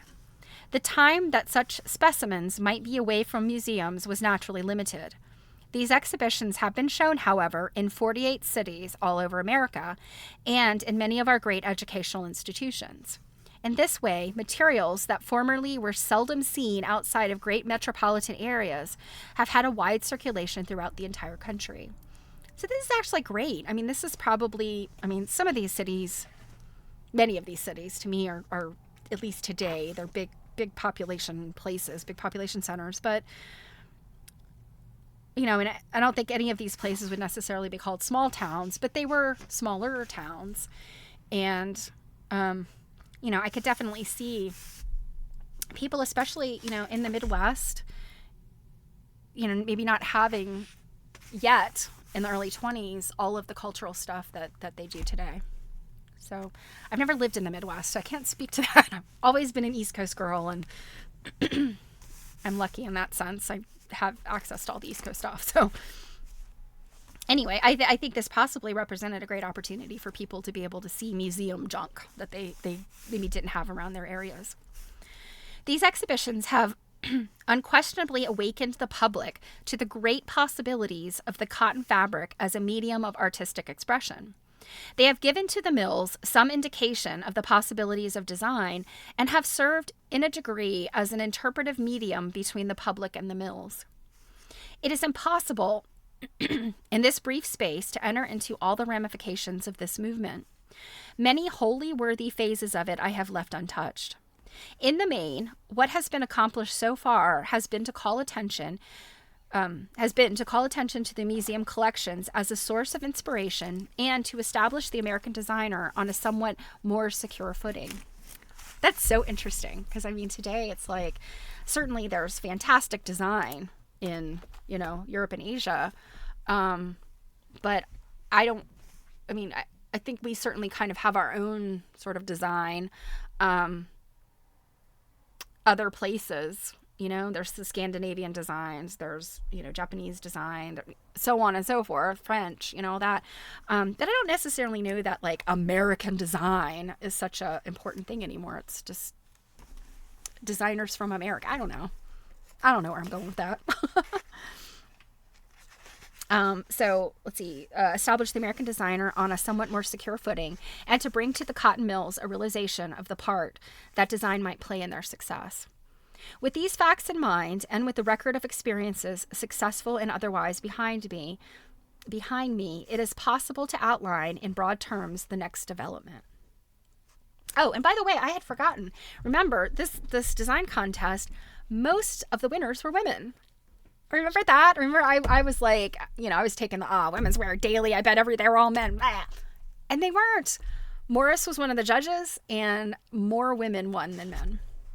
And I love that. 1924, that's not something you can readily expect. It is plainly evidenced that there never can be any serious advance in our decorative arts without adequate and accessible historic material as a basis of inspiration. In writing this, I do not wish to stifle originality in any degree.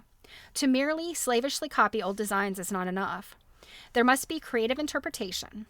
Each designer, according to his or her imaginative force, training, and appreciation, will absorb from the ancient arts ideas and give these expression in new beauty. It has always been so. The history of all art, upon the surface at least, has been the result of exterior impulses resulting in fresh creative power. The ancient arts of Asia Minor and Crete aroused the Greeks. Italy learned from the Near East and Greece. France and Spain drew inspiration from Italy and the Moors. England and America followed France. Forms of expression are nationalistic only so long as they are in the process of creative evolution. Oh, that's interesting. So they're only nationalistic as long as they're evolving. Back of all these historic art contacts lie the great periods of expression whose vague antecedents we can trace in ancient wall paintings of Ajanta, in the rich treasure tombs of Egypt, in the sandy graves of Gobi. Always some past beauty has been the teacher and inspiration of new loveliness. Oh, I love the words he picks, you know? I mean, he seems like he was not a chauvinist, you know? I mean, he didn't say all the right things in this book, but I feel like this kind of stands up today, even though, I mean, it would need an edit. It would need an edit to take out some kind of ick stuff, but I really think Morris, he was a good guy. Crossing my fingers, please don't anybody tell me that Morris was a garbage person. I want to finish this book thinking he was a really cool dude. Always some past beauty has been the teacher and inspiration of new loveliness.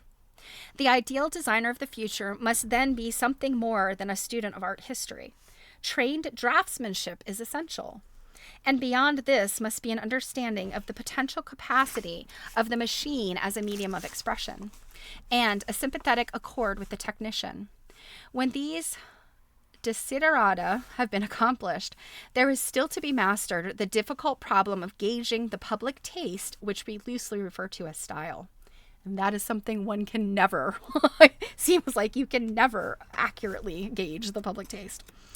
The whims of peoples for any particular kind or type of ornament and the preference for certain colors or texture are never wholly accidental, nor to be lightly regarded. This stuff of which dreams are made is in sober truth the very essential of all culture. Through long ages, men have desired beauty, have striven to express their ideas of charm. If this desire ever left us for an hour, that hour would mark the wreck of civilization. Oh, Morris, what you would hate today. So, the historian of art, the draftsman, technician, and style expert must be combined in the designers of tomorrow. Short of this, we will never achieve our destiny, and the machine will continue to lose prestige and scope. Well, I mean, I'm sitting here saying, oh, poor Morris, you probably wouldn't like today. But also, I mean, think in terms of art historian, draftsman, technician, and style expert, that an artist of today, a surface designer, you know, I mean, that's kind of the job that you call somebody who makes, say, fabric. Somebody who designs for fabric is a surface designer. I think people that are successful surface designers today, they definitely have all of this that he's talking about. You know, the draftsman and technician, Adobe Illustrator, and Photoshop. You know, that's what we have at our disposal today. I learned drafting when I was younger simply because, you know, the computer-aided design wasn't brand new, but it was still developing, you know, in the 80s. And I want to say it was 88 or 89 I was taking drafting classes. So that's easy. It's all easy to do now with computers. History, I mean, like I said, do I want to know what the Bronx Museum, the Brooklyn Museum, what do they have? Let me look online. I can access that stuff. So it's really just knowing how to be a good style expert. You know, everything else is pretty easily at our disposal today. Every texture, every type of design, the complete palette of color, the highest standards in workmanship belong not to the machine, but to the craft ages. It is, of course, in one sense, unfair to bring the expression of a single age in comparison with the accumulated arts of many ages and many peoples. The great disparity between the aesthetic values of machine-made materials and the priceless documents of many yesterdays is due to the fact that in craft ages there was the opportunity for experiment and comparison, and a closer relationship between production and creation than in our own times. There are for us new constructions of fabrics, new ideas in technical arrangement of yarns and patterns. There are still to be worked out on the machine from research. That are still to be worked out on the machine from research.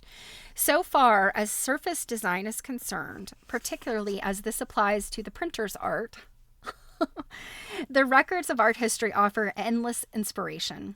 There is no excuse except ignorance and indifference to any unlovely printed fabric, regardless of its price or quality. I love that. I believe, however, that the most important subject is that of color. It is so easy to confuse in discussion or writing the names of colors with the sensation of colors themselves, that the vital importance of the subject is seldom understood. I think even today we struggle with colors, you know?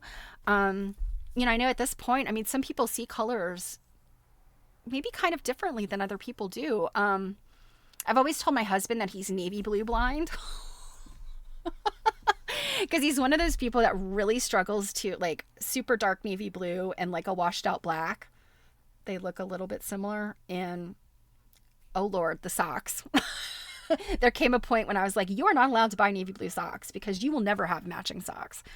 And he always just told me like I was being ridiculous. Like there was no way I could see the difference either. And I'm like, but I can. So, I mean, certainly there are people that are colorblind, red, green colorblind, but, I think also people do see varying depth of color, depending on their eyeballs.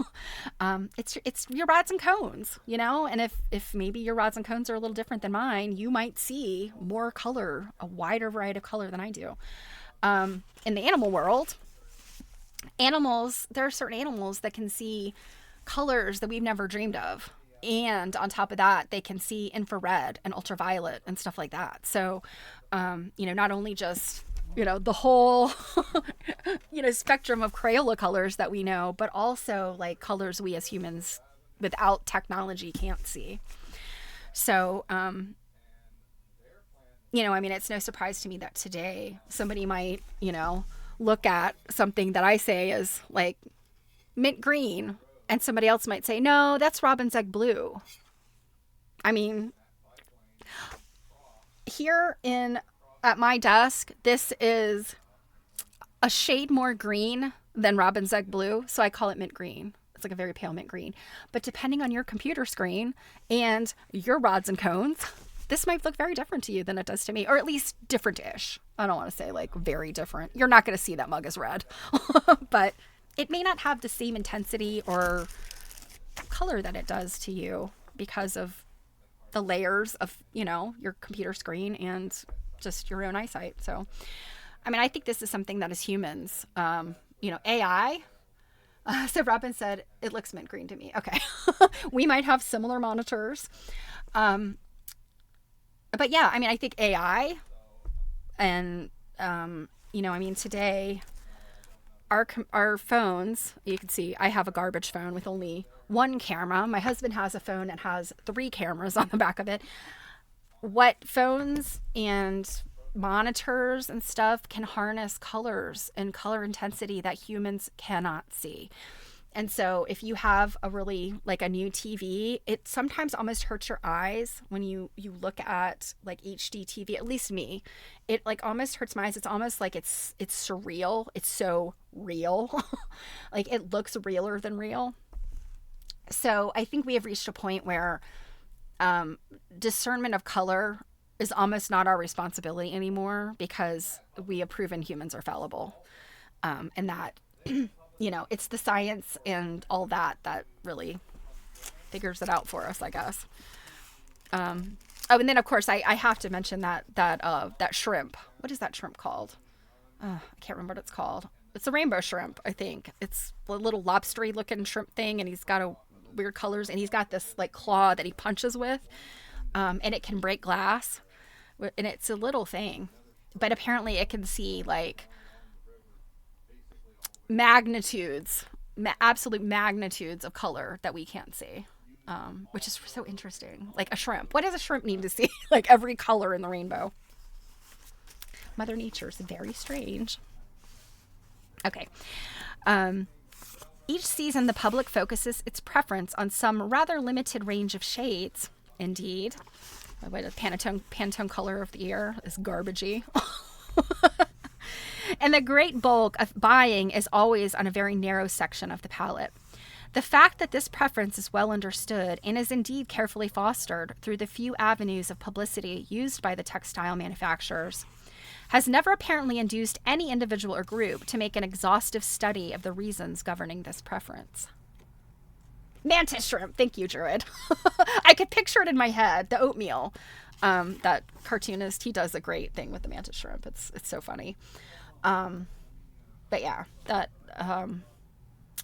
I want to say in terms of color. I mean, of course, now we have Etsy and Pantone and Kona. Everybody's doing their colors of the year, and I always hate them. I'm always like, that's not the color I want to look at all year. So go away. um, but it is people above us making these decisions. And if you've ever seen The Devil Wears Prada, you will know that, Miranda Priestley, the character, played by Meryl Streep, she goes on this tirade about, do you think that ugly blue sweater you were wearing was your decision? As a matter of fact, and she goes on and on about how, 3 years ago, Yves Saint Laurent had this blah, blah, blah using Celadon and blah, blah, blah, blah, and, Cadet Blue and blah, blah, blah, blah. And 3 years later, all of that filters down to, the Dress Barn discount rack where you got that ugly sweater.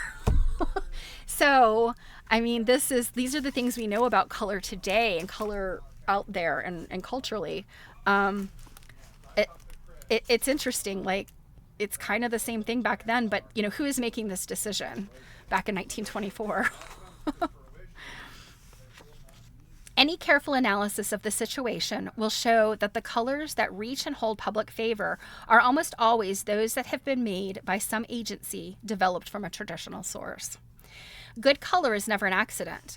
The reaction to color is one of the most vital and one of the most ancient of our emotions. It is quite evident to all students of human culture, as to all style experts, that a delight or the reverse in chromatic effects. All right, let me read that again. His sentences are usually easy to read, but it is quite evident to all students of human culture, as to all style experts, that a delight or the reverse in chromatic effects is the dominant impulse in our relation to decorative arts, past or present. So yeah, absolutely. I'm often drawn to things because of the color. If I see pink in a pile of quilts, I'm like, gimme, I gotta look at this because I love pink. Pink is like, it's just like a stop sign to me. Any museum is in one sense little more than a glorified laboratory of color. I don't know about that. It cannot be used intelligently except by trained individuals, but the material for research is always present. Also, I do not agree with that, but in spite of these facts, annually the mills of this country and England dye immense quantities of merchandise without any particular attention to the quality of color except such as are familiar to the chemist. Our public has become highly critical in regard to color values and will no longer accept shades or tones unless these are distinctive in charm. It is, fortunately, no longer possible for mills to violate the traditional canons of good taste, since these now run counter to the social instincts. I am conscious that I have glorified an ill-paid trade into a profession. This was deliberate. The designer is the artist working through the medium of the machine, either this or nothing. The problem is not, do we need such a profession, but rather, can such individuals ever fully express themselves directly through our intricate machinery? Do we not need some intermediate agency, some kind of design laboratory for first experiments? The mere fact that in England and America we have had great mills, remember, 1924, and precise mechanical rules governing production does not mean that we may not develop craft shops as well. As a matter of fact, the hand craftsman is on the increase in both countries and will grow with developing skill and broader understanding of his opportunities. Kind of. Annually, we import millions of dollars worth of handcraft fabrics, and our own craftsmen are by no means denied their markets. Each great unit of mills needs its own special craft laboratory to make materials, to adjust them to markets by tentative trial, and to arrange them for the machine after they have won acceptance. Handcraft is not only a more certain, but is the cheaper method in developing new ideas in textures and patterns. The machine only becomes economical when large quantities of materials are wanted. And this is why Rabbit Goody and her Thistle Hill weavers, it's not economical to mass produce the fabrics she produces because they're needed in small quantities. So she is this, handcraft little cottage industry of what she does, because none of the big mills or, overseas are going to make the stuff she makes. New ideas seldom win immediate public approval. They must first win the acceptance of a rather small and highly critical group of patrons. Here, the craftsman is supreme. It is essential that the craftsman be accorded full legal protection for his creative effort. Oh, Morris, if only you knew the rip-offs that artists now have to deal with. Our indifference to the rights of designers amounts almost to a national scandal. Well, copying successful patterns is the meanest form of commercial dishonesty, and for the entire industry, the most expensive, since it discourages the creative force, which, in the last analysis, is the vital life of business as art. A law giving ample and reasonable protection is one of our great needs. Nah, it didn't work.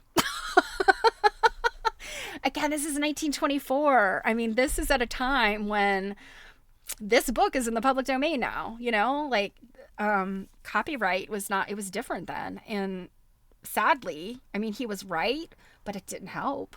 It has not helped. If you look through Temu or any of those sites, you will see stuff just ripped. I mean, you could hold Temu and Etsy up side by side and see oh, well, here's the artist that Temu ripped off. I mean, that's the world we live in now. It seems surprising that no such statute has been enacted.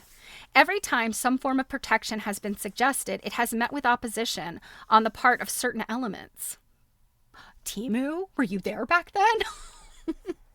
And been supported in a lukewarm measure by others. This is, of course, a kind of left-handed recognition of the immense importance of design, if a very poor method of encouraging design. A law that will yield protection and at the same time place no unnecessary restrictions on the use of historic materials is needed. Well, yeah, I mean, in that case, he's right, and that's the stuff that goes public domain. And then, of course, we get into the situation where the image, the objects themselves are public domain, but because a private entity owns them, their pictures of it are not public domain. So then that's where you get into some trouble. And that's why what the Getty has done is great, because they're like, yeah, we took these pictures, we own the copyright, but have at it, designers, do what you want. It is not an easy law to draft, nor can it be safely left to our professional legislators. Well, not much can. A committee of experts should be organized to study this problem in all its different phases and a broad public spirit aroused in its enforcement. Every time a design is copied and cheapened, both the designer and the public are defrauded. This is so interesting that this is how he felt. Copyright laws changed twice from this time period to today, I think. I think there were two pieces of legislation. I don't know the details because I'm just not an expert in it, but that would be something interesting to look at. Elizabeth Townsend Gard, she is an attorney in the craft space, and she's very tied in with quilting. And I think, Robin, you've taken some classes from her, but she knows all these details. So she's a great person to look at if you want to know more about, art and copyright. These plans are by no means simple. I never intended to convey any idea that the correction of ancient evils could be accomplished by merely wishing. Oh, Morris. But they can be corrected. We can have beauty and charm in cotton materials produced by machines at less cost of energy and money than is now wasted through errors in artistic judgment, in machinery, or in attempting to seek protection of profits in other directions. I do not feel it to be wholly a matter of choice, nor do I appeal to the spirit of public service in cotton mill owners. It is my sober belief that in the intelligent solution of artistic problems lies their only salvation. This world has not been cured of its love of beauty because some few men own cotton mills. And that is the end of the chapter. Right on time. I did good. So now we only have chapter 15, the conclusion, and then we will leave Morris. I love Morris. I have really come to love him. So Druid has some details about the mantis shrimp. She says, compared with 3 types of photoreceptor cells that humans possess in their eyes, the eyes of a mantis shrimp have between 12 and 16 types of photoreceptor cells. So yeah, like they have like 4 to 5 times as many of these photoreceptor cells. And so then think about the magnitude of order. So all in a little shrimp. I mean, it's like, it's not a big thing. I think it's about the size of a langoustine, you know, like a little lobster. Let's see. This phenomenon called spectral tuning is species specific. Yeah. And I think there are other, you know, I know a lot about a lot of things, but like only this much. My knowledge is broad, not deep. But I do know that I've read some stuff about like the eyesight of different types of animals and like what they see. And it's so fascinating because it's so different than what, you know, hawks and birds of prey can see ultraviolet. And think about what happens if you shine an ultraviolet light around a hotel room. You're going to see gross bodily fluids. Well, hawks and birds of prey can look down and see a mouse leaving behind their little trail of pee because they can see in that ultraviolet. So they can see things like that we would never even consider, not even guess about. So, like he needs that more than we do.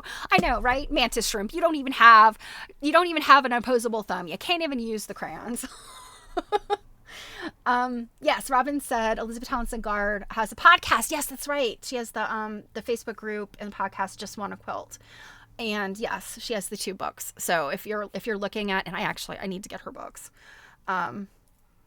Yeah, it's good stuff. I've seen her lecture and she's got good stuff. So it's good stuff to know if you are like making stuff to sell. Because you make something unique and original, a good chance it's going to get ripped off eventually by somebody. So he doesn't even have pants. I know. You crack me up. I'm glad that your internet seemed to behave. All right, you guys. It's after 4 o'clock my time. I'm trying to think. If you were not with us on Tuesday on Quilt Nerding, go check it out. We interviewed Alicia, our dear friend at the Virginia Quilt Museum. And oh my gosh, she likes her job and she is so good at it. And I adore her so much. It was such a fun conversation. And I learned a lot about what she does. And she, you know, she was sitting up there in her area in the at the curator's desk in their storage area. It was really cool. So if you actually, let me grab that before we go. Let me just grab that link. Jill's always yelling at me. People would come if you gave them a link. Let's see. Here it is. And you know, I actually talked to somebody and they were having problems finding our stuff. You know what? Let me show this just in case. I'm going to be real quick. We're almost done here. So if you are on the Quilt Nerding YouTube page, if you just go to Quilt Nerding, you're going to end up here.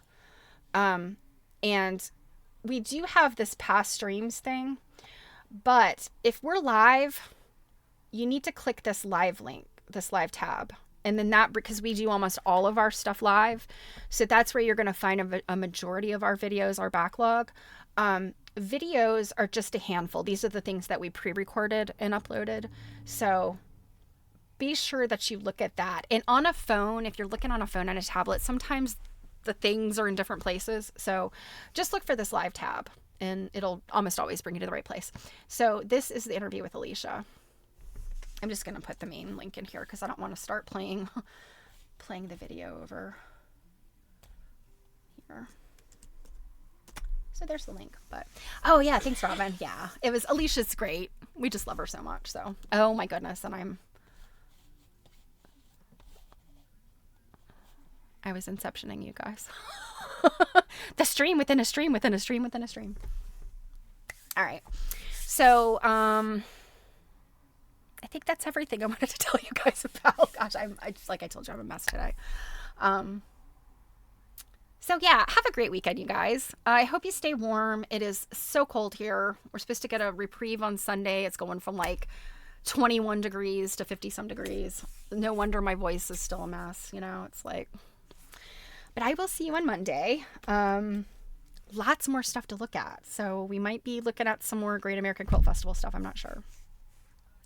So have a wonderful weekend. Stay warm. Stitch, stitch, stitch. Or do whatever it is you do. BFD, I don't think you stitch, but whatever you do to relax. I hope you get lots of it this weekend. So I will see you guys soon. Mwah! Take care.